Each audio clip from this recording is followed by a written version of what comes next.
In this video, I'll be doing the ultimate road trip around the Outer Hebrides to find out if this really is the UK's best road trip. This has got to be one of the most picture perfect places anywhere in Europe, perhaps the world. Ever since I first did the North Coast 500 in Scotland, I began to hear of this mystical group of islands. I'd heard rumours about it being wild. I'd heard about its paradise beaches that are better than anywhere else in Europe, and about it having some of the most dramatic landscapes in the UK.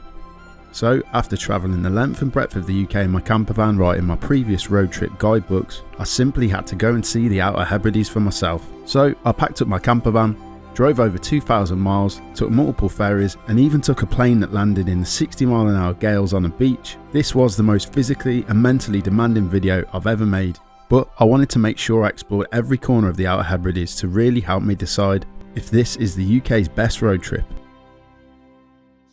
Green and white sign depicting a family group. Part 1 of the trip began with a ferry from Ullapool on the Scottish mainland to Stornoway on the Isle of Lewis. We arrived in darkness, so headed straight to an overnight park up at Gary Beach before getting to bed. Our plan was to travel the Outer Hebrides from north to south before catching a ferry back to the mainland. Despite travelling in March, the weather was generally great.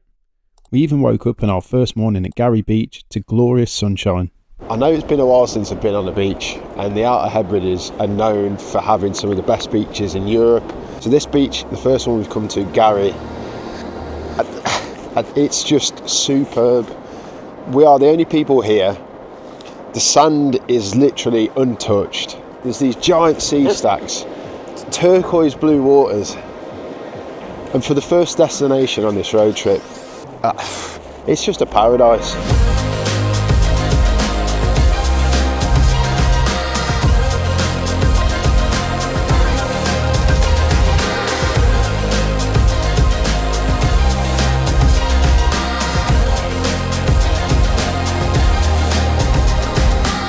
So we've come up onto the dunes overlooking this beach, which is called Big Beach, the translation from Scottish Gaelic to English. It's just remarkable. Scotland's known for its beaches. We've seen many on the North Coast 500. This quite comfortably could trump most, if not any, of the beaches that I've seen on the North Coast 500. And this is beach number 2 of multiple on this Outer Hebrides trip. But to be stood on these sand dunes at the end of March in this sunshine overlooking this, we are so lucky. So the lighthouse you see behind me is the butt of Lewis Lighthouse. We're stood on the very northwestern tip of the Isle of Lewis. And you know I'm partial to a lighthouse on this channel. We visit many across the country, many in Scotland. And the coastline that the butt of Lewis is sat on is just spectacular. It really, really is. You literally stand on the edge of the cliffs and watch the swell of the sea just come and batter the rocks. It certainly is a mighty piece of Scottish coastline. So we've stopped just literally 1 minute from the butt of Lewis Lighthouse, and as you drive round to the lighthouse you're going to see this place.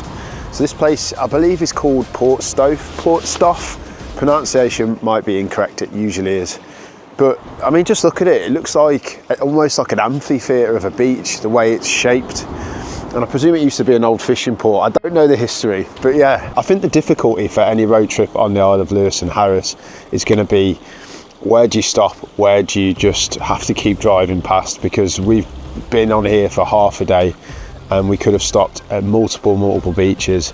So the decision is with you guys. We're going to show you what we can, and so far it's bloody brilliant.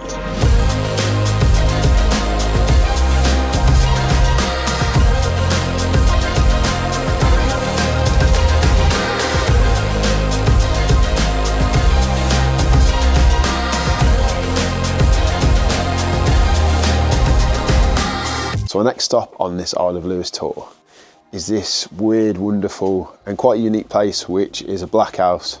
Now there are a couple of locations you can actually visit on the Isle of Lewis to come and experience one of these black houses. This one is called the Arnold Black House. It was originally built in 1880 and has remained pretty much unchanged until the family actually left here in the 1960s. Black House was a traditional building such as the one we're in, where crofters and their livestock would live under the same roof, which really is no different to mine and Jazz's house, to be honest. Literally just like the campervan. But it's pretty unique because they've got this peat fire burning. And the first thing when you come here, you're going to smell that weird, earthy, quite pungent smell of peat. But because of the way they've got these windows, it creates this little light beam, which is pretty magical. I believe it's Scottish Heritage who are running this, and the tickets were about £7.50 each with a gift aid donation. There isn't too much to see. They're going to probably take you maybe 10 or 15 minutes, but it's quite an interesting look into some of the history and the culture of the Outer Hebrides. So we've just stopped at the side of the road on the way to the next place, at this place called the Hebridean Copper Kettle Fudge, and you can pull over a bit of an honesty box and get yourself some fresh fudge. So what's turned out to be probably the penultimate stop of today is this place behind me, which is called the Calanis Standing Stones. I don't know exactly how you pronounce them. Probably should have researched that before I come. Really interesting place that actually predates Stonehenge over in England. They don't know the exact reason why they were constructed, but it would have took some brute force. They were wenched up here on massive pieces of wood. Would have took some real power to get them up here. Potentially constructed for some kind of astronomy, so a little bit like Stonehenge, maybe they were lining them up with the stars. The other possibility is that they were constructed as a place of worship. But the real dramatic thing for me about visiting here is the panoramic views, and it really is a beautiful, rugged, wild landscape. One that's quite fitting for these stones when they were placed 5,000 years ago.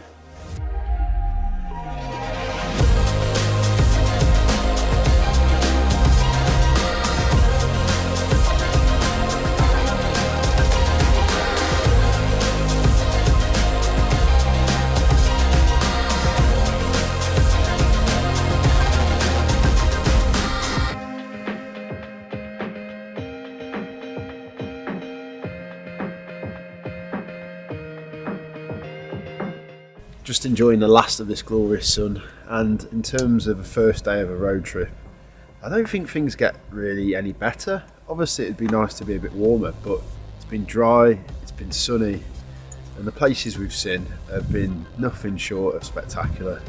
And actually we're really lucky, we're going to stay here tonight in the campervan.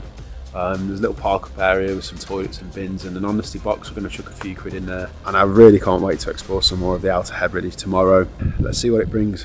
We will catch you tomorrow. Good morning, we're on our second full day on the Outer Hebrides. I don't know if we're actually in Harris or Lewis now. It's a bit confusing as to where the lines are drawn in terms of which is which. But this morning we've set out on the Reef Loop, which is a bit of a driving loop. The main draw being a couple of the beaches, and the first one we've just pulled in at is called Cliff Beach. I'll quickly show you Cliff Beach. It's pristine. It's as pristine as all the other beaches we've seen. There's something really, really beautiful about this one in particular.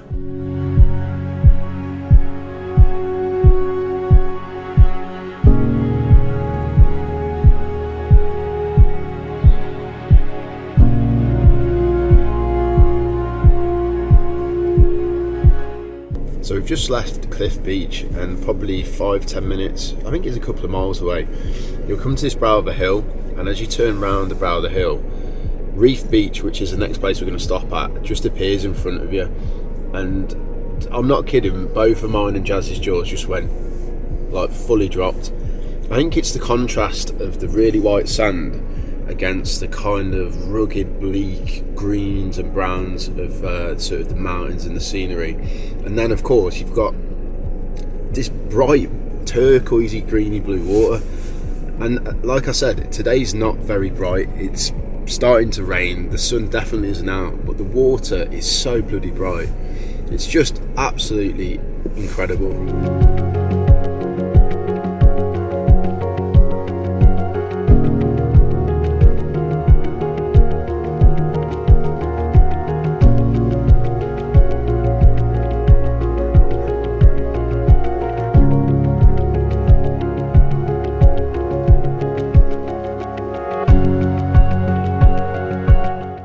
Tried to access the next stop, which is the Mangersta Sea Stacks. The difficulty is accessing them isn't so easy. It's located pretty much just off the single track road, which doesn't have any obvious parking points. If you do decide to come here, please be very careful, A, in terms of parking, B, in terms of accessing somewhere on the headland and the cliffs to get some photos of it, because it's very dangerous, it's very boggy, and it's actually that windy today that my larger drone just got taken off like right into the distance. I've had to awkwardly land it sort of a few hundred metres down the road. Even if you've got a drone, this place might not be very accessible. I'm just going to go over to the little cliffside here and have a look if we can get a few more shots of this place.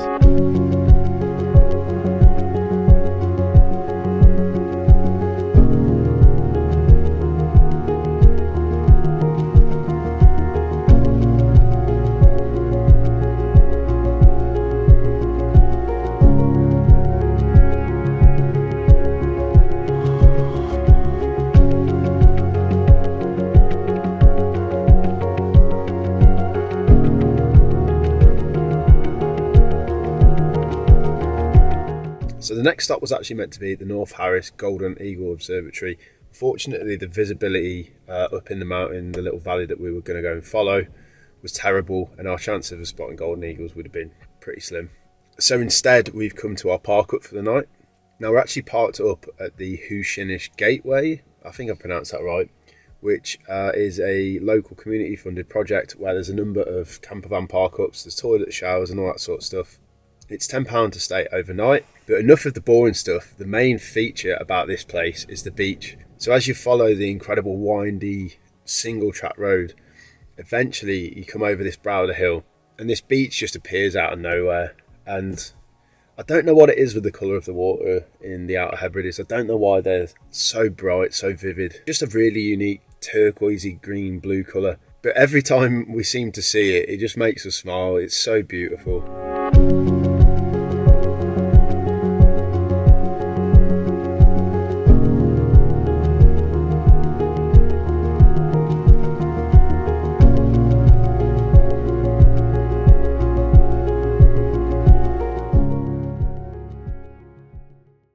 So today we're going to be exploring more of South Harris, and then tomorrow we catch a ferry to North Uist. Harris is known for its rugged landscapes, its huge mountains, and of course these beautiful beaches.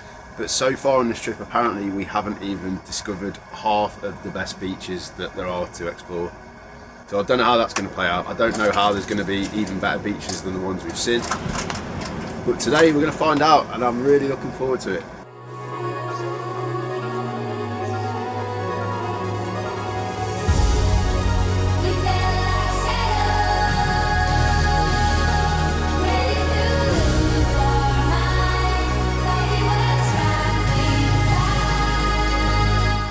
We've made the short drive from the place we stayed last night, and we've come back to the North Harris Golden Eagle Observatory, a place we tried to get to yesterday, but obviously the weather wasn't so good. There's a little park up here, you'll see a few of the vans. We've actually parked here because it seems a bit full there, and it involves a 1.5 mile hike, we believe, somewhere up the valley, and then obviously a 1.5 mile hike back. Now up there's going to be an observatory, a place where potentially we can spot golden eagles.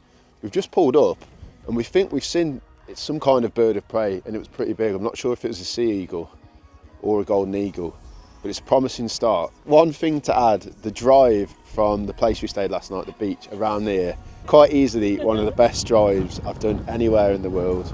I'm just happy to be here, regardless of whether we see an eagle. So come on, let's go.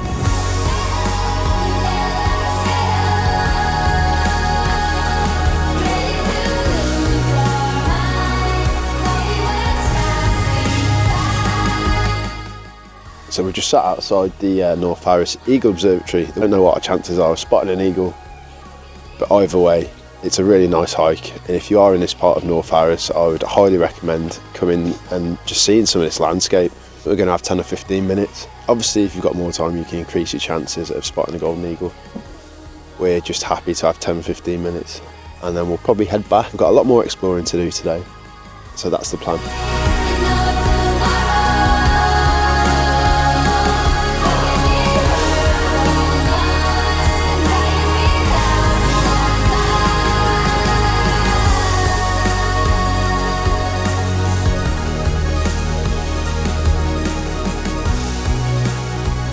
So after our brief stop at the Outer Hebrides distillery, we've made our way around the Golden Road. We're actually making our way to a place where you can spot grey seals. And I think in Google it's called the Seal Viewing Point with Telescope. It kind of says what it does on the tin. We're just heading there now. But on our way round, we actually managed to spot a group of maybe 6-8 seals. I've just flown the drone out to them now. Really cute, all different colours, greys, whites. Jazz seems to think one is waving its flipper to us, so we're going to carry on and go to the actual seal viewing point and see if the telescope works and see if we can spot some more.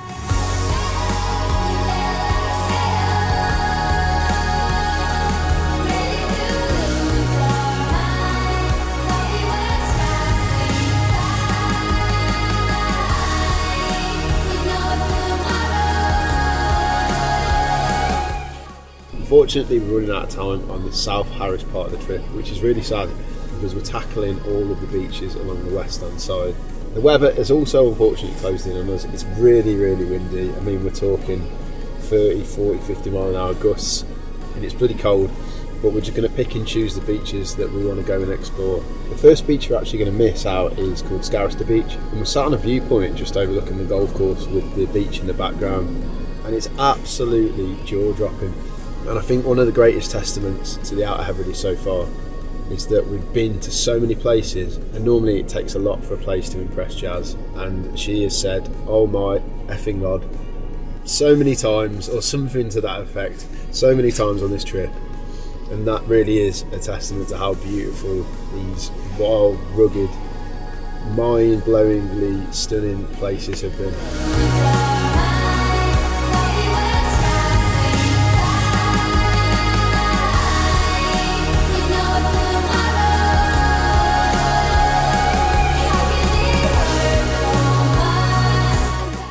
So we've come to the number one spot in the whole of the Outer Hebrides, in my opinion. I haven't seen it all yet, but it's got to be. So we're just at the viewpoint which overlooks Sealybost or Sealbost and the Luskin Tide Beach. You might be able to hear in the background the winds. The fan is rocking massively because it's so windy up here. An exhilarating experience climbing over the fence and getting a few photos then. This has got to be one of the most picture perfect places anywhere in Europe. Perhaps the world, I don't know. Absolute shame that it is really windy because I'd love to fly my drone here, but I haven't done justice with the words that I've used. But just please come and experience this place for yourself, even if the only thing you do is get a ferry, drive to this viewpoint and then go home. Your whole trip will be completely worth it. What a place.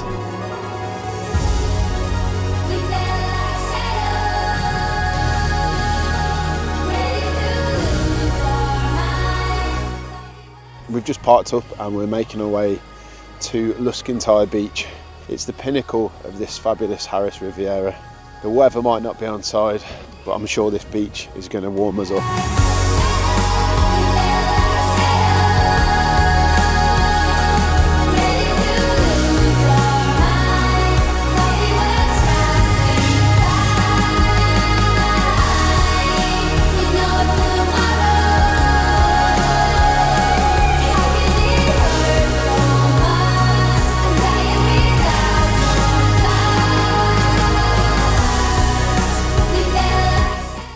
This beach has been a fitting climax for what has been so far an amazing trip on Lewis and Harris. And of course I'd love to spend, maybe a week in Harris and Lewis exploring some more, being able to enjoy these places. I'm sure in the summer months this is just a pure paradise when the weather's maybe above 10 degrees. But yeah, what a special place.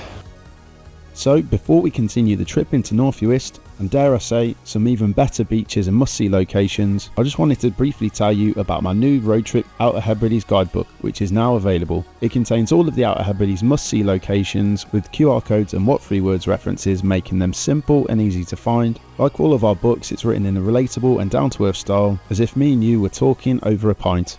It contains everything you need to plan your own magical trip, including ferry information, budgeting, itineraries, and it also has the best campsites, B&Bs, hotels, and even free off-grid park-ups. Our guidebooks have been featured in The Guardian's Best of Travel 2024 and have also received thousands of fabulous 5-star reviews from travellers just like you. So if you'd like to support the channel and save yourself a load of time, money and stress, go and get Road Trip Outer Hebrides now for only $16.99, including free tracked UK delivery. So head over to my website now or scan the QR code. And a big thank you to everyone watching who's already got my guidebook. Now let's get straight back into the video. Morning, so we're parked about 10 minutes away from the ferry port. We've got our ferry to North Uist in about 40 minutes, so we'll be making our way around there shortly. We actually ended up staying at Luscantide Beach, so there's a car park there that allows up to 3 campervans or motorhomes, and it's a £7 donation overnight. So as you can see behind, we're just waiting for the ferry to go to North Uist, which means our time on the Isle of Harris and Lewis is coming to an end, which I'm sad about. It has been nothing short of spectacular, but I'm also excited to see what Uist and Eriskay bring. The memories of walking on that beach with the dogs yesterday, it's just going to stay with me forever. I know I'm getting a little bit sentimental, but the memories of that place will be with me forever. I think we're ready to load, so I'm going to go jump in the van and we'll get onto the ferry. I think the ferry crossing is about 50 minutes, something like that. It's only 7 miles, so it shouldn't take too long. But yeah, excited to get stuck into this next leg of the road trip.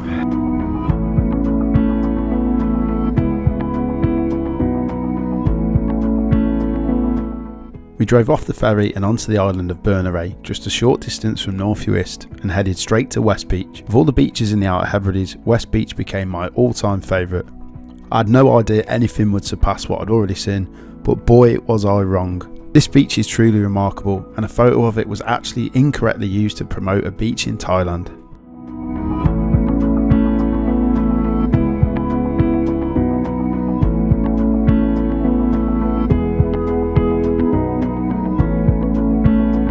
So we've just been making the drive around to East Beach, which is literally looking like a 5-minute drive.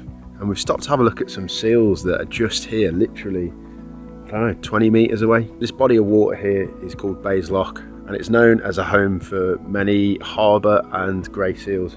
So if you didn't see any seals on Lewis or Harris, definitely come and check this place out. Real easy stop. And as you can see, we're literally just 20 metres out.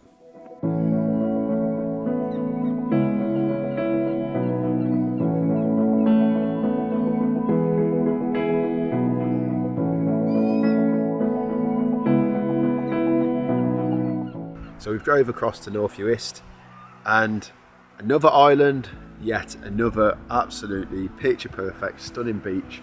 It's got to be a good maybe kilometre long. So we've come to Clachan Sands and we've just parked in this little sort of viewpoint that overlooks the entire beach. The sun's just come out, the sea looks blue and beautiful as ever, and quite frankly, if you love these Outer Hebrides beaches, then North Uist continues the trend of absolutely stunning ones.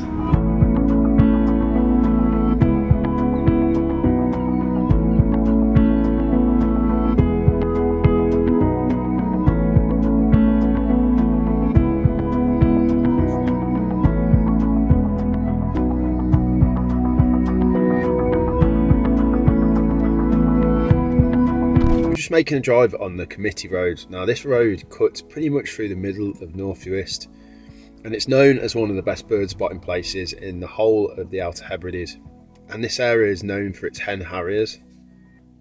Is that one there? Just hovering. See it hovering? What? I cannot believe it. Just as we've been recording that segment, no joke, there was a hen harrier, what, about 40-50 metres away? I think it is. It looks like it. It's got the same markings on the wings. If you come to the Outer Hebrides, a top tip of mine will definitely bring some binoculars. We've got some really cheap, crappy National Trust ones.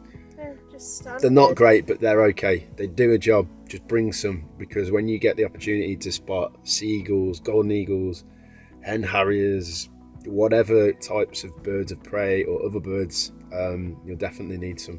Beauty. An owl! We've spotted an owl! It's looking at us!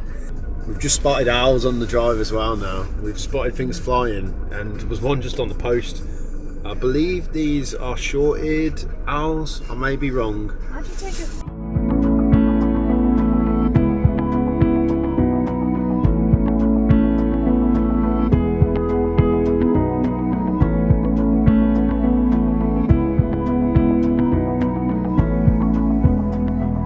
We've made our way over to the little island of Baleshare. Now this is cut off from the rest of Uist via a small little slipway, and of course the main feature, you know what it is, it's a beach. After our bird watching expedition I don't think this day can get much better. Obviously Uist comes up with another answer, another beach.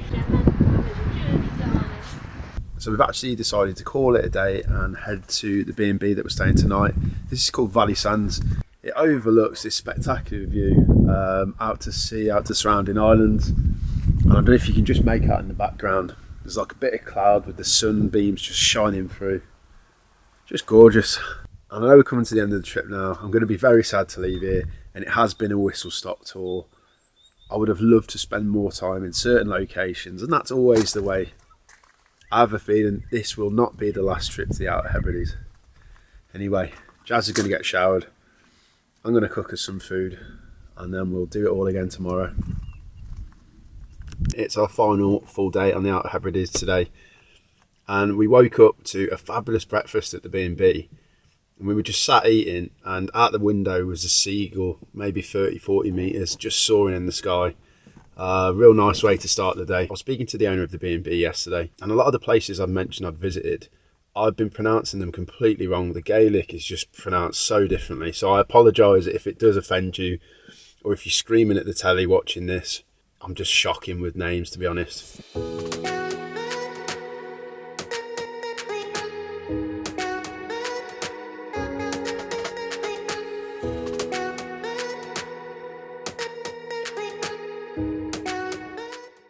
We've made the drive down to Loch Einort, and the scenery on the drive is striking, to say the least. On the left hand side you've got Benmore, which is, I believe, the tallest island on South Uist. I think it's definitely over 600 metres. Once you reach the end of the road, you'll get to this place. This is a great opportunity for a little bit of walking. There's up to 6 kilometres of trails through the woodland, providing some epic views over the loch. They've even marked out some places for picnic benches and seats and that kind of thing. Literally, just as you park up, you'll be able to look over the loch and spot some of the seals that apparently live here.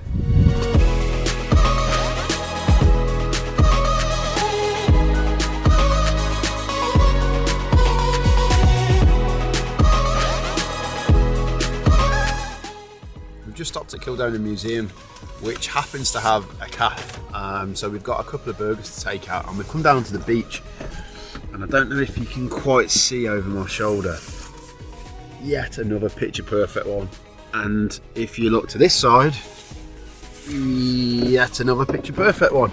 So we're just going to sit on this bit of grass here and enjoy a burger whilst we take in the views, and apparently there's a good chance we could see otters and seals down here. My eyes are going to be firmly on my burger, so don't know the chances of that, but yeah, what a place to enjoy a burger and chips, eh? Just look at this.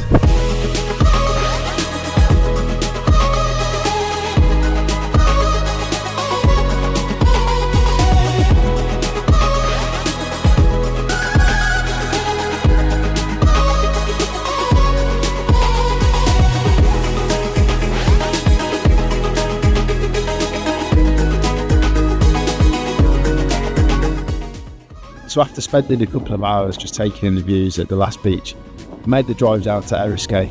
Now on this specific Outer Hebrides trip, this is as far as we're going to go. This is pretty much the end of the journey, and just behind me across the Sound of Barra you can see the Isle of Barra. Unfortunately we don't have time to make it over to Barra on this trip. It's definitely a place that I want to go and explore. For now we're hopefully going to make the most of this sunset.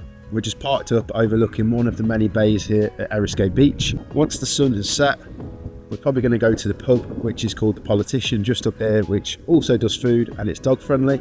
And it really seems like a fitting end to what has been a remarkable trip, a trip that I didn't expect to be anywhere near this good. I always knew that the Outer Hebrides were beautiful, I just didn't realise they were this beautiful. Now me and Jazz knew we had sort of a week roughly to go and travel, we just didn't know where.